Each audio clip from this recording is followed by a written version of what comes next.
چنانچہ ان اعمال میں سے سب سے پہلے اللہ تعالیٰ نے ذکر فرمایا ہے کہ کوئی شخص اپنے مال کا کچھ حصہ رشتہ داروں پر، یتیموں پر، مسکینوں پر اور مسافروں پر اور مانگنے والوں پر صرف کرے اور غلاموں کو آزاد کرنے میں صرف کرے۔ اس میں اللہ تبارک و تعالیٰ نے یہ ارشاد فرمایا کہ ہر انسان کے دل میں بشری تقاضے سے مال کی طرف ایک محبت پائی جاتی ہے، اور ہر انسان چاہتا ہے کہ اس کے پاس کچھ مال ہو، اس کی محبت اس کے دل میں موجود ہوتی ہے۔ اس محبت کی وجہ سے بعض اوقات وہ بخل کرنے لگتا ہے اور اس مال کو صحیح جگہ پر صرف کرنے کے بجائے وہ صرف اپنی ذاتی خواہشات کے اوپر صرف کرتا ہے، تو یہ اس مال کا ایک بہت بڑا فتنہ ہے۔ لیکن اس کے برعکس جس کو اللہ تبارک و تعالی کی احکام کی پیروی مقصود ہوتی ہے اور اللہ تبارک و تعالی کے لائے ہوئے کہ نبی کریم صلی اللہ علیہ وسلم کے لائے ہوئے دین کے اوپر عمل کرنا اس کے پیش نظر ہوتا ہے، تو مال کی محبت کے باوجود وہ اپنا مال ان لوگوں پر خرچ کرتا ہے۔ چنانچہ فرمایا وَآتَ الْمَالَ عَلَى حُبِّهِ، عَلَى حُبِّهِ کے معنی کہ مال کی محبت کے باوجود وہ مال اپنا دیتا ہے۔ کس کو دیتا ہے؟ ذوی القربہ، یعنی سب سے پہلے تو رشتہ داروں کو، جو رشتہ دار ہیں ان کو ان کی ضروریات میں پیسے دینا یا ان کی ضروریات کو اپنی دولت کے ذریعے رفع کرنا، یہ پہلا کام ہے۔ اور اسی طرح یتیموں کو اور مسکینوں کو، مسکین وہ کہ جس کے پاس کچھ بھی نہیں ہے، فقر و فاقے کا شکار ہے، اس کی حاجت کو رفع کرنے کے لیے اپنے مال کو استعمال کرتا ہے۔ وابن السبیل، اور وہ مسافر کہ اگرچہ اس کے گھر میں یا اس کے وطن میں اس کے پاس مال موجود ہو، لیکن مسافرت کی حالت میں وہ کسی تنگی کا شکار ہو گیا ہو اور اس کو پیسوں کی ضرورت ہو، تو اس کی حاجت کو رفع کرنا بھی اس بہت بڑی فضیلت کی چیز ہے جس کا اللہ تبارک و تعالی نے اس میں ذکر فرمایا۔ والسائلین، سائلین کے لفظی معنی ہے مانگنے والے۔ تو مانگنے والوں کی بھی دو قسمیں ہوتی ہیں، ایک تو وہ ہیں جو پیشہ ور مانگنے والے ہیں، یعنی وہ انہوں نے مانگنے کو یا بھیک مانگنے کو اپنا پیشہ بنا رکھا ہے، اور وہ کسی اپنے ہاتھ پاؤں کو ہلا کر اور اپنے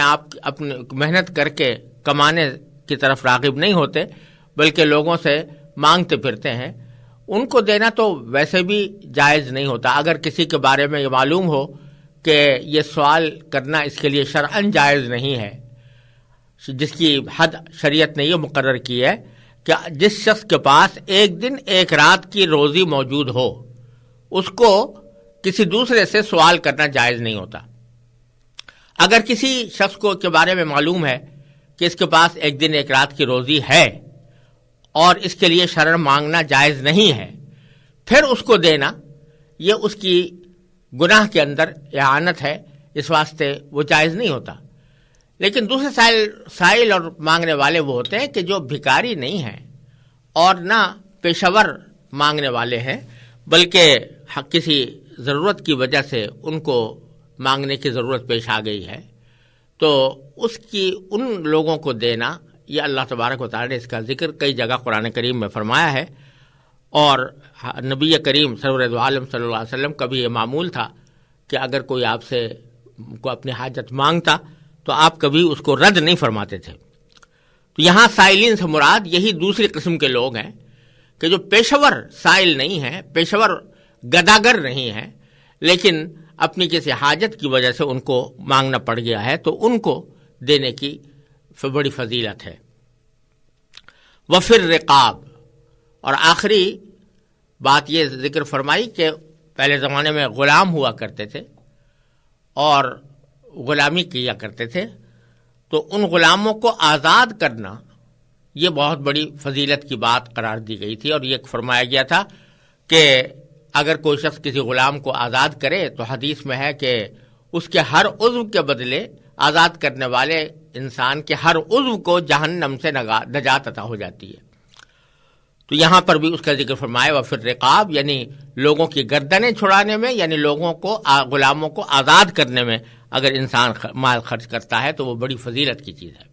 تو پہلے ذکر فرمایا اس بات کا کہ آدمی کے لیے جو سب سے بڑا فتنہ دنیا کے اندر ہوتا ہے وہ مال ہوتا ہے، اور اس مال کی وجہ سے انسان بہت سے گناہوں کا ارتکاب کرتا ہے، بہت سے فرائض میں کوتاہی کرتا ہے۔ لیکن یہ وہ لوگ ہیں کہ جو مال کی محبت کے باوجود اللہ تعالیٰ کے راستے میں ان مدات پر اپنا مال خرچ کرتے ہیں۔ پھر آگے فرمایا وَأَقَامَ الصَّلَاةَ، دوسرا ان کا عمل یہ ہے کہ وہ نماز کو قائم کرتے ہیں، اور یہ پہلے بھی گزر چکا ہے کہ نماز کو قائم کرنے سے مراد یہ ہے کہ نماز کو اس کے آداب و شرائط کے ساتھ ادا کرتے ہیں، پابندی کے ساتھ ادا کرتے ہیں، اس میں ناغہ نہیں کرتے، اور وآت الزکاۃ، اور زکوٰۃ ادا کرتے ہیں۔ زکوٰۃ کا الگ سے ذکر کرنے سے یہ بات معلوم ہوئی کہ پیچھے جو بات کہی گئی تھی کہ وہ مال خرچ کرتے ہیں، ان مختلف مدات کے اندر خرچ کرتے ہیں، وہاں اس سے مراد نفلی صدقات ہے، یعنی زکوٰۃ کا ذکر الگ کیا گیا ہے۔ زکوٰۃ تو فرض ہے، ہر انسان کے مال کے اوپر زکوٰۃ فرض ہے جو صاحب نصاب ہو، اور وہ اس کی خاص مقدار اللہ تبارک و تعالیٰ نے طے کر رکھی ہے۔ مثلا عام طور سے نقدی کی زکوٰۃ 40واں حصہ یا 2.5% ہوتی ہے، تو وہ تو فرض ہے۔ پیچھے جن چیزوں کا ذکر کیا گیا ہے وہ یہ کہ اس فرض کی ادائیگی کے باوجود اس کے بعد بھی وہ لوگوں کی حاجتیں پوری کرتے ہیں، یعنی نفلی طور پر، اگرچہ وہ ان کے ذمہ فرض نہ ہوں، لیکن اللہ تعالیٰ کو راضی کرنے کے لیے وہ اس مال کو خرچ کرتے ہیں۔ پھر آگے فرمایا وَالْمُوفُونَ بِعَهْدِهِمْ إِذَا عَاهَدُوا، اور وہ لوگ کہ جو اپنے عہد کو پورا کرنے کے عادی ہوں، جب کوئی عہد کر لے تو اس عہد کو پورا کرتے ہوں۔ یہ بھی بہت بڑی عظیم تعلیم ہے کہ جب آپ کسی کے ساتھ کوئی وعدہ کریں یا عہد اور معاہدہ کریں تو اس کو پورا کریں ہر حالت میں، اور جب تک کہ کوئی شدید عذر لاحق نہ ہو جائے اس وعدے کو پورا کرنے کا اہتمام کریں۔ تو ان اچھے لوگوں کی اللہ تبارک و تعالیٰ نے یہ تعریف فرمائی ہے کہ وہ اپنے عہد کو جب بھی وہ عہد کر لیں پورا کرتے ہیں۔ وَالصَّابِرِينَ فِي الْبَأْسَاءِ وَالضَّرَّاءِ، اور تنگی اور تکلیف کی حالات میں، وحین الباس، اور جنگ کے وقت میں یہ صابرین ہوتے ہیں، یعنی صبر اور استقلال کے خوگر ہوتے ہیں۔ فی البأساء، بأساء اور ضراء، بأساء اور کے معنی تنگی اور ضراء کے معنی تکلیف، جب بھی کوئی دنیا کے اندر کوئی صدمہ پیش آئے، کوئی تکلیف پیش آئے تو اس میں یہ لوگ صبر کرتے ہیں۔ اور حین الباس یعنی لڑائی کے وقت میں بھی، جبکہ ان کے اوپر کوئی دشمن حملہ آور ہو جائے یا اس کے ساتھ جنگ کا موقع آ جائے تو ایسی صورت میں یہ لوگ استقلال کے ساتھ، ثابت قدمی کے ساتھ اس جنگ میں حصہ لیتے ہیں اور صبر سے کام لیتے ہیں۔ پیچھے میں صبر کی تفصیل عرض کر چکا ہوں کہ صبر کی 3 قسمیں ہیں، ایک صبر کرنا طاعات کے اوپر، اور ایک صبر کرنا معصیتوں سے اپنے آپ کو بچانا، اور تیسرا یہ کہ کوئی مصیبت کی حالت میں، تنگی کی حالت میں صبر کرنا، یعنی اللہ تعالیٰ کی مشیت پر راضی ہونا اور اللہ تعالیٰ کی مشیت پر کوئی شکوہ نہ کرنا۔ ان تمام اوصاف کو ذکر کر کے اللہ تبارک و تعالیٰ فرماتے ہیں اولئک الذین صدقوا، یہ ہیں وہ لوگ جو سچے ہیں، یعنی سچا کہلانے کے مستحق ہیں۔ اس میں یہ بات بتا دی کہ سچ کے مفہوم میں صرف یہ بات داخل نہیں ہے کہ آدمی سچ بولے، بلکہ اس کے تمام کام وہ اللہ تبارک و تعالیٰ کی رضا کے مطابق ہوں تو وہ سچا کہلانے کا مستحق ہے۔ وجہ اس کی یہ ہے کہ جب ایک شخص نے یہ کہہ دیا کہ لا الہ الا اللہ، یعنی اللہ کے سوا کوئی معبود نہیں، تو اس طرح اس نے ایک طرح سے یہ عہد کر لیا کہ میں صرف اللہ تبارک و تعالیٰ کے احکام کی پابندی کروں گا۔ تو اب جب اس نے یہ عہد کر لیا تو اس کے عہد میں سچا اترنے کا تقاضا یہ ہے کہ وہ ان ساری باتوں پر عمل کرے